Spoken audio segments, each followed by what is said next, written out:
ಇದು ಸೈನ್ಸ್ ಇಷ್ಟ ಇಲ್ಲದೆ ಇರೋ ಹುಡುಗ ಸೈನ್ಸಲ್ಲಿ ಕೂತಿರ್ತಾನೆ, ಆರ್ ಇದು ಮ್ಯಾಥ್ಸ್ ಇದು ಇಷ್ಟ ಇಲ್ಲದೆ ಇರೋ ಹುಡುಗ ಅಂತ. ಈ NEP 2020 talks of humanities in STEM in humanities ಅಂತ. ಆದರೆ ಅದನ್ನು ಕಾರ್ಯರೂಪ ತರಕ್ಕೆ ತುಂಬಾ ಕಷ್ಟ ಆಗ್ತಾ ಇದೆ ಅಂತ ಫೀಲಿಂಗ್ ಇದೆ. So are there any thoughts that you have? ಇದನ್ನು ಹೇಗೆ ಮಾಡೋದು ಅಂತ? How do we integrate humanities with STEM and STEM with humanities ಅಂತ, in particularly in the current situation that we are in? I tell you, I would say Government of India, I should congratulate in one way. They are the ones who have thought much ahead of it. ಈಗ AI ಬಂತು, internet ಬಂತು, ಇದನ್ನು ಬಳಸ್ಕೊಂಡು ಶಿಕ್ಷಣ ಕೊಡೋದು ಹೇಗೆ ಅಂತ. Do you know the magnitude of Indian education system? ಬರ್ಕೊಂಬಂದಿದ್ದೀನಿ ಕೆಲವು ಪಾಯಿಂಟ್ಸ್ನ. Is a massive system. 215 million students in India, 1.5 million schools, and there is a shortage of 1 million teachers. Is a fact that Government of India ತಗೊಂಡಿದೆ. Why are we going toward digital? You heard the difficult ಆಗ್ತಾ ಇದೆ ಅಂತ. But you know what is the action government has taken? I am so happy about it. I should tell you. ನಮ್ಮ ಜನ ಗೊತ್ತಾಗಬೇಕದು. ಎಷ್ಟು ಚಂದ ಮಾಡಿದ್ದಾರೆ ಅಂದರೆ, AI ಫಸ್ಟ್ ಅಂತ ಪಾಲಿಸಿ ಮಾಡಿದ್ರು ಇಂಡಿಯಾದಲ್ಲಿ, government of India AI first ಅಂತ.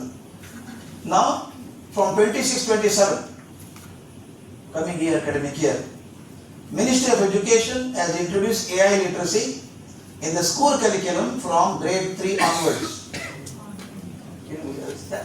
Grade 3 in the start, academic career ಬಂದಿರುತ್ತದೆ ಈಗ. NEP 2020 and NCF 2023 National Curriculum Framework ಅದು ಹೇಳುತ್ತೆ ಕ್ಲಿಯರ್ ಆಗಿ, AI for all. ಟೈಟ್ಲ್ ಇದೆ AI for all. Moving away from fixed static testing to intelligent driven formative assessments. ಮೊದಲೇನಿತ್ತು 3 ತಾಸಿನ ಪರೀಕ್ಷೆ, ಇಡೀ ವರ್ಷ ಓದೋದು, 3 ತಾಸಲ್ಲಿ ಪರೀಕ್ಷೆ ಆಗಬೇಕು. ಅವ್ರ ಅಕಸ್ಮಾತ್ ಹುಷಾರಿಲ್ಲ ಅಂದ್ರೆ ಹೋದ ಕರಿಯರ್ ಹೋಯ್ತು ಅವ್ರು. ಈಗ ಹಾಗಿಲ್ಲ. You can test at every stage. Multiple testing ಕೊಡ್ತಾರೆ ನಿಮಗೆ. ಫಾರ್ಮೇಟಿವ್ ಅಸೆಸ್ಮೆಂಟ್ ಆಯ್ತು, ಮೊದಲನೇ ಪೇಪರ್ ಪೆನ್ಸಿಲ್ ಟೆಸ್ಟ್ ಅಲ್ಲಿ. ಇನ್ನೊಂದು ಬಹಳ ಮುಖ್ಯವಾಗಿ ಹೇಳಬೇಕಾದದ್ದು, government has decided to have centres of excellence. Union budget ಒಳಗೆ 25-26 ಒಳಗೆ they earmark huge amount of money for centre of excellence in AI in education at IIT Madras. They started in IIT Madras to develop indigenous scalable AI tools for all Indian classrooms.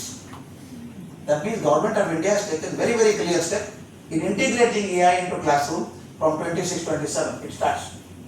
Why have they done it? They say that each school is introducing AI in its own way. ಎಲ್ಲ ಶಾಲೆಗಳು ಮಾಡ್ತಿದ್ದಾವೆ ಈಗ. ನೀವು ಯಾವುದೇ ಹೋಗಿ ಎಲ್ಲ computer ಹೋಗಿ ನಮ್ಮಲ್ಲಿ AI ಇದೆ ಸರ್, AI ಇದೆ ಅಂತಾರೆ. ಹೆಂಗಿದೆ ಗೊತ್ತಿಲ್ಲ, ಇದೆ. Each one is using differently. But ಇಲ್ಲಿ ನಾವು government of India standardise it, age appropriate. ಒಂದೇ ಸಲ ಮಗು ದೊಡ್ಡ ಹೇಳಬಾರ್ದು, AI ಫೈನಲ್ ಹೇಳಬೇಕಾಗಿಲ್ಲ. Age appropriate. 3ನೇ ಕ್ಲಾಸ್ ಮಗು ಏನು ಕಲಿಬೇಕು, 4ನೇ ಕ್ಲಾಸ್ ಮಗು ಏನು ಕಲಿಬೇಕು. The curriculum is being decided and implemented from 2026-27. That means government has taken this point very seriously. And ಇನ್ನೊಂದು ಕೆಲವು ಪ್ರೋಗ್ರಾಮ್ ಮಾಡಿದ್ದಾರೆ ಅವರು. ಇನ್ನೊಂದು ಅಡ್ವಾಂಟೇಜ್ ಹೇಳ್ತೀವಿ. I must go to advantage of AI ಬಗ್ಗೆ ಹೇಳಿದಾಗ, ಮೊದಲು ನಮ್ಗೆ ಈಗಾದರೂ ಡಿವೈಡ್ ಇದೆ. ಅರ್ಬನ್ ರೂರಲ್ ಡಿವೈಡ್ ಇಲ್ವಾ ನಮ್ಮಲ್ಲಿ? ಮೈಸೂರಿನ ಹುಡುಗನೇ ಬೇರೆ, ಚಾಮರಾಜನಗರದ ಹಳ್ಳಿಯಲ್ಲಿ ಹುಡುಗನೇ ಬೇರೆ. ಇಬ್ಬರಿಗೂ ಸೇಮ್ ಕ್ವಶನ್ ಪೇಪರ್ ಕೊಟ್ಟರೆ ಅಂತ ಇರಲ್ವಾ ಅದು? ಬಟ್ ಹೆಂಗೆ ಬೇರೆ ಮಾಡ್ತೀರಿ? ಬೇರೆ ಮಾಡೋಕ್ಕಾಗಲ್ಲ. ಸ್ಯಾಂಗಲ್ ಟೆಸ್ಟಿಂಗ್ ಇರಬೇಕು. ಮತ್ತು ಇನ್ನೊಂದು, ಒಬ್ಬ ಹುಡುಗ ಕನ್ನಡದಲ್ಲಿ ಓದಿದ್ದಾನೆ, ಒಮ್ಮೆ ದೊಡ್ಡ ಕಾಲೇಜಿಗೆ ಬರ್ತಾನೆ, ಅವ್ಗೆ ಅರ್ಥವೇ ಆಗಲ್ಲ, 6 ತಿಂಗಳು ಇಂಗ್ಲೀಷ್ ಅರ್ಥ ಆಗಲ್ಲ, ಗೊತ್ತಾಗ್ತಾನೆ ಹುಡುಗ. AI has come in the way. ಹೆಂಗೆ ಮಾಡಿದ್ದಾರೆ ನೋಡಿ, ಒಂದು ಸ್ಟೆಮ್ ಎಜುಕೇಶನ್, ಸ್ಟೆಮ್ ಬಗ್ಗೆ ಕೇಳಿದ್ರಿ, they have done in such a way.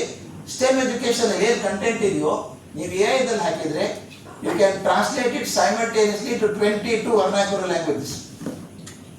22 languages. ನನಗೆ ಕಂಟೆಂಟ್ ಕೊಟ್ಟಿದ್ದಾರಪ್ಪ ಇಂಜಿನಿಯರಿಂಗ್ ಕಾಲೇಜಲ್ಲಿ, ನಾನು ಓದಕ್ಕೆ ಬರಲ್ಲ, ಏನು ಮಾಡಬೇಕು? ಅದು AI-ದಲ್ಲಿ ಹಾಕು, ತಮಿಳಲ್ಲಿ ಕೊಡೋದು, ತಮಿಳಲ್ಲಿ ಕೊಡುತ್ತೆ, ಕನ್ನಡದಲ್ಲಿ ಕೊಡುತ್ತೆ, ಹಿಂದಿಯಲ್ಲಿ ಕೊಡುತ್ತೆ. ಮೊದಲು ಹಾಗಿರಲಿಲ್ಲ. ನಿಮ್ಗೆ ಗೊತ್ತಿದೆ, ನಾವು ಓದ್ಬೇಕಾದ್ರೆ ಕನ್ನಡದಲ್ಲಿ ಬುಕ್ಸೇ ಇರಲಿಲ್ಲ, ಟ್ರಾನ್ಸ್ಲೇಷನ್ ಆಗಿರಲಿಲ್ಲ. ನಾನು ಇಂಜಿನಿಯರಿಂಗ್ ಕಾಲೇಜ್ ಬುಕ್ಸ್ ಈಗ ಸ್ವಲ್ಪ ಮಾಡ್ತಾ ಇದ್ದಾರೆ, ಬಟ್ ಕನ್ನಡದಲ್ಲಿ ಯಾವುದೂ ಇರಲಿಲ್ಲ. So there for learning English was more important than learning anything. ಅದಕ್ಕೆ ಈಗ ಮಾಡಿದ್ದಾರೆ ನೋಡಿ, ದೀಕ್ಷಾ ಅಂತ ಪ್ಲಾಟ್ಫಾರ್ಮ್ ಮಾಡಿದ್ದಾರೆ. ಈ CBSE ಸ್ಕೂಲಿಗೆ ಕೆಲಸ ಮಾಡೋದು ಗೊತ್ತಿರೋದು ದೀಕ್ಷಾ ಅಂತ ತಿಳ್ಕೊಂಡು ಎಷ್ಟು ಚೆನ್ನಾಗಿ ಮಾಡಿದ್ದಾರೆ ಗೊತ್ತಾ? AI ಪವರ್ಡ್ ಚಾಟ್ ಬೋರ್ಡ್ಸ್ ಮಾಡಿದ್ದಾರೆ. You can learn anything there. ಇನ್ನೊಂದು ಸ್ಕಿಲ್ ಇಂಡಿಯಾ ಡಿಜಿಟಲ್ ಹಬ್ ಅಂತ ಸಿದ್ಧ ಅಂತ ಮಾಡಿದ್ದಾರೆ, ಸಿದ್ಧ ಪ್ರೋಗ್ರಾಮ್ ಅಂತ ಯೋಚನೆ ಮಾಡಿದೆ ಗೊತ್ತಾ. ಸೋರ್ ಅಂತ ಪ್ರೋಗ್ರಾಮ್ ಒಳಗೆ AI skilling program, how to tell children what to see in internet, what to use in AI, skill development ಶುರು ಆಗುತ್ತೆ ಇದೆಲ್ಲ. So therefore I am happy. ನನ್ನ ಪ್ರಕಾರ India is perhaps the only civilisation in the world which has seen from gurukula to this stage. ಹುಡುಕಿಗೆ ಪಾಪ ಗುರುಕುಲ ಇರಲಿಲ್ಲ, ಗುರುಕುಲ ಇಲ್ಲ. ಅವತ್ತು ಗುರುಕುಲ ನೋಡದಂತ ನಮ್ಮ ಭಾರತ ಭೂಮಿ ಇವತ್ತು AI ಕೂಡ ನೋಡ್ತಾ ಇದೆ. And it is seamlessly being tested.